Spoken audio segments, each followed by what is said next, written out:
Saya tuh pernah nangis ketika di Bandara Jakarta ketemu orang wireng, serai melarat, jelas melarat. Wireng wis. Niku ketemu saya cium tangan, Gus saya ini itu habis dari Selandia Baru. Kerjanya dia itu ikut apa mancing gitu, mancing ikan tuna di Selandia. Kalau saya di tengah laut itu sampai 2 bulan. Hiburan saya itu hanya ngaji jenengan lewat YouTube. Coba orang di tengah laut ngaji. Wah, itu seneng pojok bumi. Jadi ini umat Rasulullah Shallallahu Alaihi Wasallam. Makanya kalau suwon jenengan yakin saja terhadap syafaatnya Quran, karena semua malaikat itu kena aturan. Di antara aturannya adalah tidak boleh menyiksa orang yang di hatinya ada Al-Quran. Fa innallaha ta'ala la yu'adzibu qalban wa al-Qur'ana, karena Allah tidak akan menyiksa hati yang ada di Quran, yang ada Qurannya. Sehingga temriki jelas gini riwayat saking Ibnu Katsir, supaya kula percaya, apalagi ini didhawuhkan Rasulullah sallallahu alaihi wasallam bahwa surat Tabarok adalah disebut munjiyah, penyelamat, juga disebut waqiyah, penjaga. Lalu biasanya orang-orang yang enggak percaya syafaat itu pertanyaannya adalah, kan manusia itu wa alaisa lil insani ila masa'a, manusia itu hanya bisa membawa bekal apa yang pernah dilakukan. Itu dijawab oleh ulama-ulama kita ahli sunnah wal jamaah. Entah perlu ditambah dia apa enggak tahu saya. Saya ini kata orang banyak termasuk pengurus PBNU, tapi saya itu tetap enggak pati srek. Kalau ahli sunnah saja, enggak usah ditambahi dia. Karena nanti malah enggak global ini, ahli sunnah kok lokal ini jadi ribet. Ya, tapi kalau kita di Indonesia ya ditambahi dia enggak apa-apa. Karena mau enggak mau memang apa ya? Dalam hal ikramus sahabah mungkin kita dengan Wahabi itu sama-sama ikramus sahabah. Tapi dalam hal percaya wasilah kita ini ada miripnya dengan Syiah, karena Syiah percaya wasilah, NU percaya wasilah. Tapi dalam bab ikramu kulli sahabah beda kita dengan Syiah. Fa innas Syiin itu ada sahabat yang dihormati, ada yang enggak. Akhirnya terus kita karena itu terus bikin ahli sunnah Ahmadiyah, karena Wahabi itu ya ahli sunnah tapi enggak percaya apa? Wasilah. Ya katanya gitu, kata para pakar-pakar. Saya sendiri hanya nirukan, saya enggak punya kepentingan untuk menganalisis itu enggak. Karena pertanyaan di kuburan itu ya gampang, nanti marobuka, manabiuka itu gampang lah. Tapi ada KNU juga, ada nanti Gus pertanyaannya, wa ma jamiyatuka. Waduh ribet itu, lama-lama wa ma hizbuka, partai kamu apa? Ribet kan kalau semua orang kreasi nambahin, malah ribet kan. Tapi lewat ngaji ini saya pastikan bahwa surat Tabarok itu luar biasa. Terus saya teruskan. Wa qad rawat Tabrani wal Hafidz Ad-Diya al-Muqaddasi min tariqi Salam bin Sadrusih qala Rasulullah sallallahu alaihi wasallam suratun fil Qur'ani khosomat an sahibiha hatta adkhalathul jannah.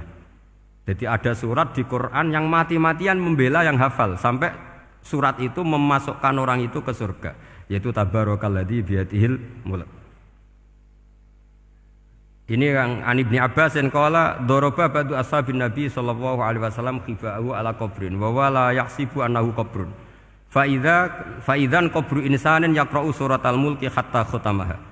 Fa atan Nabiyya sallallahu alaihi wasallam faqala hiyal mani'ah hiyal munjiyah tunjihi min adzabil qabri. Jadi ada sahabatnya Nabi karena kemalaman dia bikin tenda di kuburan. Dia enggak ngira kalau itu kuburan. Ternyata di situ ada orang Sohibul Qabri ini baca surat Tabarok. Baca surat Tabarok.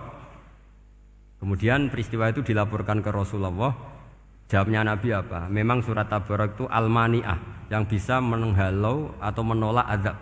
Terus hiyal munjiyah, memang surat Tabarok itu menyelamatkan tunjihi min adzabil qabri, akan menyelamatkan orang itu dari siksa kubur.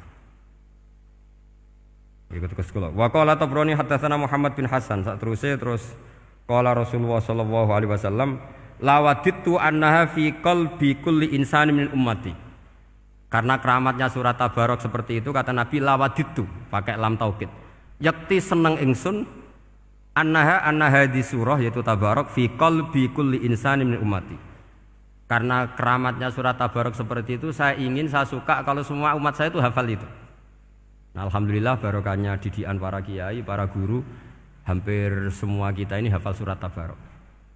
Daripada yang kampanye harus hafal Quran semua, ya sudahlah, ini al-maisur la yasqutubil ma'sur, atau ma la yudraku kulluh la yudraku kulluh. Jadi saya itu punya santri orang Sulawesi. Itu dulu guru gitar. Santri di Jogja, dia dulu sekolah kesenian di Jogja terus jadi guru gitar. Saya ini kan kiai fikih. Saya mazhabnya sama dengan Pak Najib, termasuk ngaramkan gitar saya ini. Mau tak haramkan kok ora gelem ngaji malah ribet, tak halal ngomong gitar kok tak halal. Semeneng ae. Semeneng ae. Saya niru Mbah Mun, nek ono jawabane semeneng gak. Ya takok kadang, Gus, main gitar hukumnya piye? Kurang pegawean tak jawab. Halal tak haram, Gus? Kurang pegawean sejelas. Halal haram takok ribet. Tapi yang unik dari itu apa? Tiap tahun Beb itu datang ke saya setor surat Tabarok. Kadang ya setor 5 ayat, 20 ayat, sampai khatam. Naik pesawat dari Sulawesi. Gara-gara ngaji saya, sudahlah Gus, sementing aman. Jadi, aku ning donya wis main gitar, saya enakku, nak gak apal Tabarok bahaya. Dia ngapalkan, apal betul, sekarang kemarin setornya khatam. Ya hanya untuk ngelawan malaikat saja itu, untuk ngelawan malaikat itu. Saya kok tertarik itu. Lah yang repot saya, Beb, saya kiainya ngajarkan itu tapi lupa ngajarkan haramnya yang gitu-gitu. Wah ya ribet ya, sudahlah nanti biar jurusi Allah Subhanahu wa taala. Sudah itu sudah. Karena jadi kiai itu repot. Saya pernah Beb tanggal 1 Syawal itu punya teman zaman di Sarang. Wonge wis wireng kriting soe wis wireng kriting. Jarang ke saya tanggal 1 Syawal kecuali pas itu. Ternyata datang tuh karena teman saya, semakan senior saya, mau teko mau ngijazahi saya. Gus, kowe nak dadi kiai sing hati-hati. Aja geman dalil sing kowe ora iso nglakoni. Ono apa? Dia itu datang ke saya berarti tanggal 2 ya, tanggal 2 sore. Dia itu pas Idul Fitri itu pidato. Man shoma Ramadan wa atba'ahu sitan bin Syawal faka'annama shoma dahrakullah. Itu orang lugu-lugu poso. Bareng tanggal loro-loro pas wandekne rokokan. Terus wong lugu-lugu, wah rugi bah aku poso jebule jenengan ra kena dinut. Jadi semuanya yang poso 6 hari itu ngikuti kiai itu. Ternyata pas disowani pas rokokan, rugi bah aku anut jenengan. Tak nut-nut poso jebule jenengan gak poso. Aku yo mending ngene, lha opo kowe dalil ngono barang ngono lha opo ora iso nglakoni. Makanya ini hati-hati para kiai, nek dalil sing ora iso nglakoni ora usah. Nak khutbah id ora usah cerita poso 6 hari, kok malah diciri orang. Ya cerita wae wong nak berposo dosane di sepuro insyaallah, pokoke yang gampang-gampang saja. Nak dolan ning gone wong awan-awan dosa ganggu. Nak ra dolan sombong kegelem silaturahim. Wae ngomong yang umum-umum saja. Jangan dalil poso 6 apa? Hari. Itu sekali ada yang anut ternyata kamu ndak bisa, wah itu repot. Ya jadi saya berharap sekali keyakinan guru-guru kita bahwa Al-Quran mensyafaati itu kita terima. Kita terima an ilmin wa an bayinatin wa an hujatin. Kita bukan sekedar terima karena itu dawai guru enggak, tapi satu bayinah. Yaitu logikanya adalah malaikat itu mukallaf. Mukallaf itu kena aturan hukum. Jika manusia kena aturan hukum harus menghormati orang hafal Quran, maka malaikat juga kena aturan yang sama. Yaitu harus menghormati yang hafal Quran. Jadi boleh kamu nanti ketemu malaikat mungkar nakir, sertifikat Iqra khatam, qiraati khatam. Syahadah saya hafid terbaik. Ya supaya dia enggak sembarangan nyiksa kita. Wah aku yakin mesti gak wani, yakin. Jajal sebenarnya. Tapi sampean matur, ojo tes tapi. Karena sekali dites bulet tuh. Ya jadi ini jelas ya dawuh Nabi ketika cerita keramatnya surat Tabarok, dawuh Nabi lawaditu annaha fi qalbi kulli insanin min ummati. Wa qad rawa hadzal hadits Abd bin Humaid fi musnadihi bi absata min hadza. Faqala ada yang cerita lebih detail di riwayat itu fa innaha al-munjiyah wal mujadilah tujadilu autokhasimu yaumal qiyamah inda rabbiha liqairiha. Nah ini lebih gampang lagi. Surat Tabarok itu mati-matian bela yang baca. Semoga riwayat ini yang benar, bukan li hafidhiha tapi li qari'iha. Sampeyan milih riwayat yang hafal apa yang baca? Baca apa hafal? Baca apa hafal? Korupsi kabeh guys. Jadi ada riwayat itu tujadilu au tukhasimu yaumal qiyamah inda rabbiha liqari'iha. Bagi yang baca tidak harus hafal.